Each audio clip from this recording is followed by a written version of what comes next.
The 7-year-old boy found dead in a storage unit had meth and cocaine in his system, according to the medical examiner.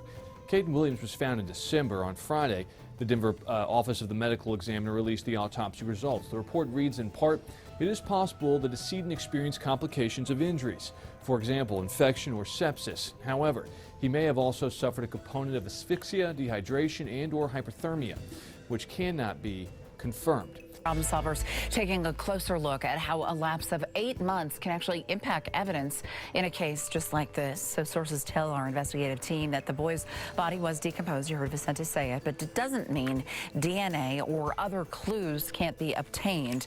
We did speak with a former detective who now runs his own private investigation firm. James Albee says this is True Crime Legacy. I'm your host, Eagle. Today, we're covering the deeply disturbing case of 7-year-old Caden McWilliams from Colorado. His tragic story highlights grave failures by the systems meant to protect vulnerable children. Caden's life was filled with instability, neglect, and violence from a very early age. Multiple people and agencies were aware of warning signs, and yet he still slipped through the cracks. This ultimately allowed his abusers continued access, which led to his untimely death. Caden was born on December 20th, 2010 in Colorado to parents Elisha McWilliams and Leland Franklin. Elisha married Leland in 2014, after which they had a daughter together. By all accounts, Caden was a friendly, sweet-natured boy who loved nature and animals. His wide smile could light up a room. Tragically, behind closed doors, his short life was a stark contrast to the joyful child the outside world saw. Trouble at home started as early as 2017. The family lived in Aurora, Colorado, where police responded to a domestic violence call in November of that year. Elisha reported that Leland had started physically abusing her. Their landlord also reported that Elisha's personality had dramatically changed. She went from outgoing to withdrawn, spending all her time at home. The turbulence continued into 2018 when the family was evicted in early January for failure to pay rent. This forced them into a transient lifestyle, staying in area hotels. During this time, Caden was a first-grade student at Ellis Elementary School. By all accounts, he thrived at school, known for his kindness and natural intelligence. His principal, Nicole Whiteman, described him as a model student, hardworking, positive, and always smiling. His teacher, Christina Halfier, echoed this, saying Caden lit up any room he entered. She said all the students were drawn to his sweet nature. Tragically, this stable school life was ripped away without warning. On May 24, 2018, just a week before the end of first grade, Caden stopped attending classes. The school was notified he would be homeschooled, though in hindsight it's clear this was a lie to conceal escalating abuse. Elisha later lied again, telling the school Caden would not return in the fall for second grade. This sudden disappearance should have raised red flags, but tragically, it did not. With Caden isolated from the outside world, the violence only intensified. Neighbors reported hearing yelling and objects being thrown almost daily in their hotel room. In December 2018, another domestic violence incident brought police. Elisha called them from her hotel claiming Leland assaulted her. However, Leland was staying at a different location with their children. When questioned, both parents lied to officers about Caden's whereabouts. Leland claimed one child was at daycare but avoided questions about Caden. Elisha said the kids were with Leland. Their stories didn't add up, and police believed the children were actually missing and endangered. Still, incredibly, both Elisha and Leland were released after refusing to cooperate further. Authorities did make one critical discovery during this encounter, though: a business card for a storage unit facility. It belonged to Elisha and Leland and would turn out to hold dark secrets. Police gained access and brought in cadaver dogs, who showed interest in a large rectangular object wrapped in layers of plastic and tape. It was the size of a small coffin. Investigators halted the search and waited for homicide detectives and forensic teams to take over. When they cut into the package, the stench of decay emerged. Human remains were found inside. Dental records would later confirm the body belonged to missing 7-year-old Caden McWilliams. Covering Colorado First at 5, and Denver police are trying to figure out if more than one person was involved in the death of a 7-year-old boy found in a storage locker last month. Police found the body right before Christmas. Caden McWilliams' mother, Alicia Pankey, is already in custody. Rick Salinger was in court for us today, where her husband appeared before a judge on charges that he tried to strangle her. Rick? Karen, this incident happened more than a year ago, but Leland Pankey was only arrested recently when he was found. I asked Denver police if he has been ruled out as a possible suspect in the boy's death. The answer I got was the investigation is ongoing and at least one person is in custody. On her Facebook page, Alicia McWilliams Pankey once wrote, "My baby boy lost his first tooth. Love you, Kaden." Last month, that boy she loved so much was found dead inside a storage locker here. Alicia turned herself in to police. She is accused of child abuse resulting in death.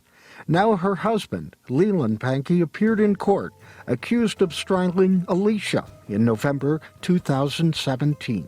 Tina Wright, the former property manager here, remembers the incident well. He's definitely a wired person. He's very high-strung.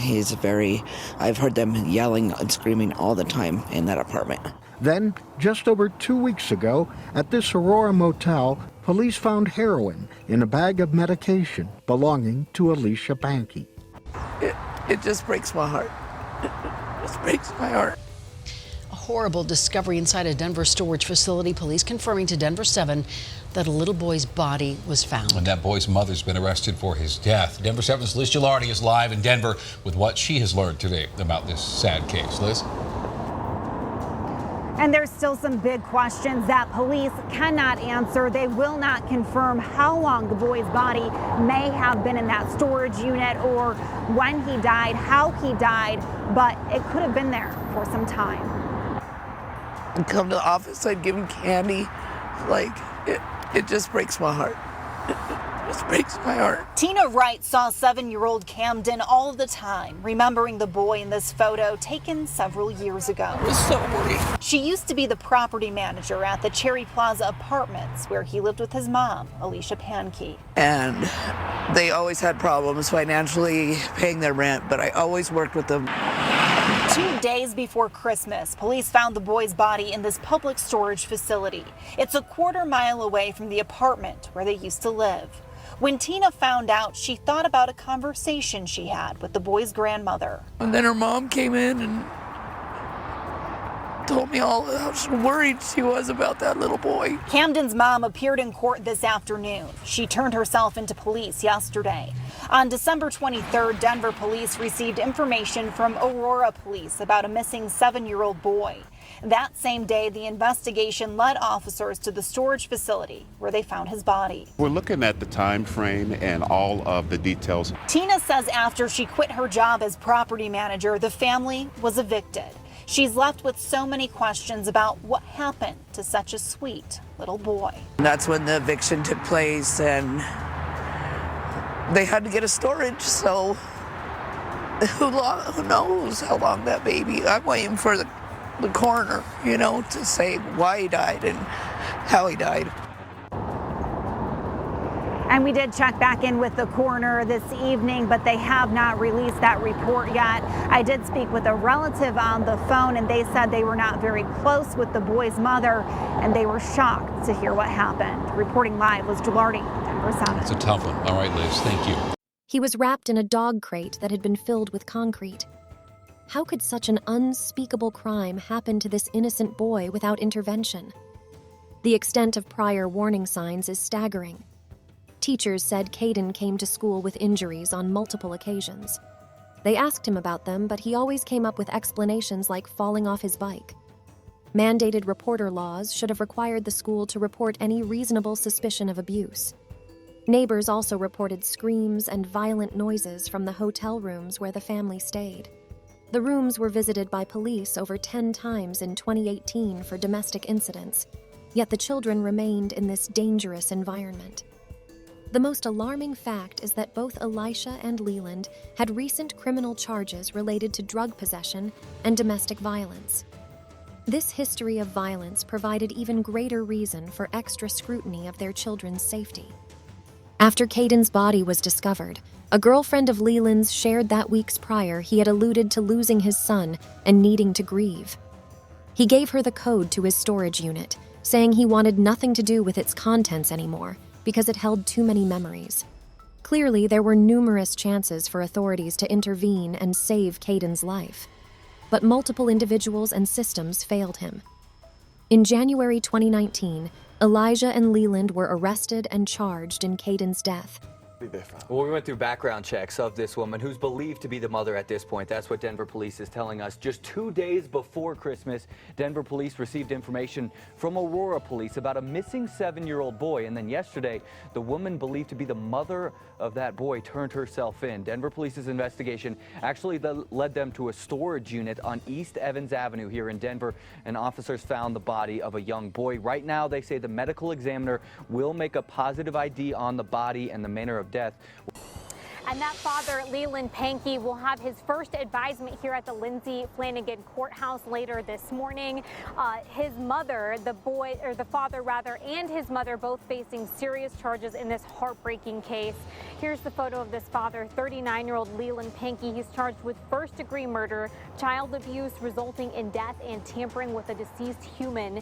7-year-old Caden McWilliams' body was found in a storage unit in southeast Denver 6 months ago, encased in concrete in a dog carrier. Now, police discovered his body after a domestic violence call. The DA says responding officers were trying to make sure all children involved were safe, and they were unable to find Caden, eventually making this awful discovery. Now, the DA says that Caden had a little sister and that she is safe and recuperating well. Meantime, again, that father, Leland Pankey, will have his first advisement here at 8:30 this morning, and he has a hearing scheduled for later this month. Live in Denver. The autopsy revealed he was severely malnourished and emaciated. His body showed signs of prolonged physical abuse, with various stages of healing. The cause of death could not be conclusively determined due to decomposition, but the manner of death was ruled a homicide. Caden ultimately died from some combination of blunt force trauma, neglect, starvation, asphyxiation, and hyperthermia. Details of what happened were slow to emerge, but finally, in a 2019 interview, Elisha admitted she knew Leland was severely abusing Caden and withholding food, but she did nothing to stop it. She was home when Leland committed the final fatal assaults on Caden, but chose to stay in bed and ignore his cries for help. The next morning, finding him deceased, they obtained the dog crate and concrete to conceal his body. In 2021, after lengthy delays, Elisha pleaded guilty to child abuse resulting in death and abuse of a corpse. In Denver now, a mother pleads guilty in the death of her young son. Alicia Pankey now faces a sentence of 16 to 32 years in prison. Investigators found the body of her 7-year-old son, Caden McWilliams, encased in concrete inside a storage unit last December. Pankey pleaded guilty to child abuse resulting in death. The child's father faces murder charges in the case. He'll be back in court again next month. She received a 32-year prison sentence. Leland pleaded guilty to child abuse resulting in death and tampering with a deceased human body. And that father, Leland Pankey, will have his first advisement here at the Lindsay Flanagan Courthouse later this morning.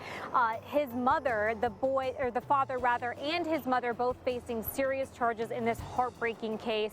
Here's the photo of this father, 39-year-old Leland Pankey. He's charged with first-degree murder, child abuse resulting in death, and tampering with a deceased human. 7-year-old Caden McWilliams' body was found in a storage unit in southeast Denver 6 months ago, encased in concrete in a dog carrier. Now, police discovered his body after a domestic violence call. The DA says responding officers were trying to make sure all children involved were safe, and they were unable to find Caden, eventually making this awful discovery. Now, the DA says that Caden had a little sister and that she is safe and recuperating well. Meantime, again, that father, Leland Pankey, will have his first advisement here at 8:30 this morning, and he has a hearing scheduled for later this month. Live in Denver. He received a harsher 72-year sentence for his more direct role in Caden's horrific death. Caden's younger sister has been adopted by Elisha's sister and is described as a survivor and miracle child despite the trauma. A beautiful memorial to honor Kaden was created outside his elementary school so his spirit can live on. The depths of cruelty and suffering Kaden endured are truly heartbreaking. He slipped through the cracks of multiple failed safeguards. This case brings to light the need for stricter oversight and enforcement around child welfare. Kaden's smile brought joy to so many. Though his life was far too short, may his lasting legacy be increased vigilance to protect vulnerable children from such tragic fates. This concludes our coverage of the devastating case of Caden McWilliams.